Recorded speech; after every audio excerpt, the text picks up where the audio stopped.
ìjà burúkú ó ti bẹ̀rẹ̀ láàrin gbajúgbajà ajàfẹ́tọ̀ọ́ ọmọnìyàn ni tó tún jẹ́ olóṣèlú àti olùdíje fún ipò ààrẹ lábẹ́ ẹgbẹ́ òṣèlú AAC èèyàn Comrade Ọmọyẹlé Sowore àti gbajúgbajà olórin fújì ni tó fi ìlú Ìbàdàn ní ìpínlẹ̀ Ọ̀yọ́ ṣe ibùgbé èèyàn Alhaji Táyé Àkàndé Adébísí ẹni tó gbajúmọ̀ sí Táyé Currency tàbí Àpèsínwà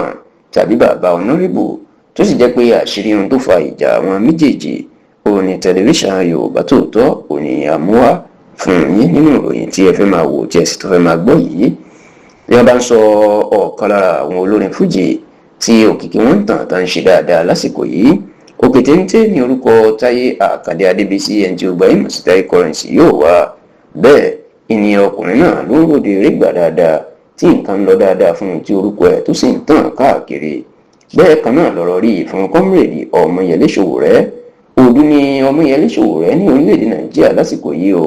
kò sì sẹ́nìkan tó gbọ́dọ̀ lóhùn ọmọ Sowore bó tilẹ̀ jẹ́ pé látọdún 2019 ènìyàn Ọmọyẹlé Sowore ọmọ bíbí ìpínlẹ̀ Ondo ló ti ń díje du ipò ààrẹ lórílẹ̀-èdè Nàìjíríà ṣùgbọ́n o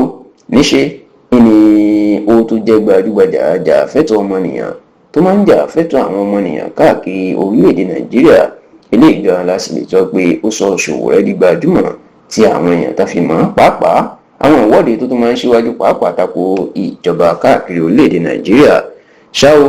láti ọ̀sẹ̀ tí a wà nínú ẹ̀ yìí ní ìjà ti bẹ̀rẹ̀ láàrin Ọmọyẹlé Sowore àti Táyé Currency. àṣírí tó sì fa ìjà wọn náà ni ọ̀dọ́mọkùnrin olórin tàkasúfè kan tí wọ́n pè ní Rolex D tí Ọmọyẹlé Sowore fẹ̀sùn kàn Táyé Currency pé ó tì í mọ́lé ó sì ń lo ọwọ́ agbára lé lórí. níṣe ni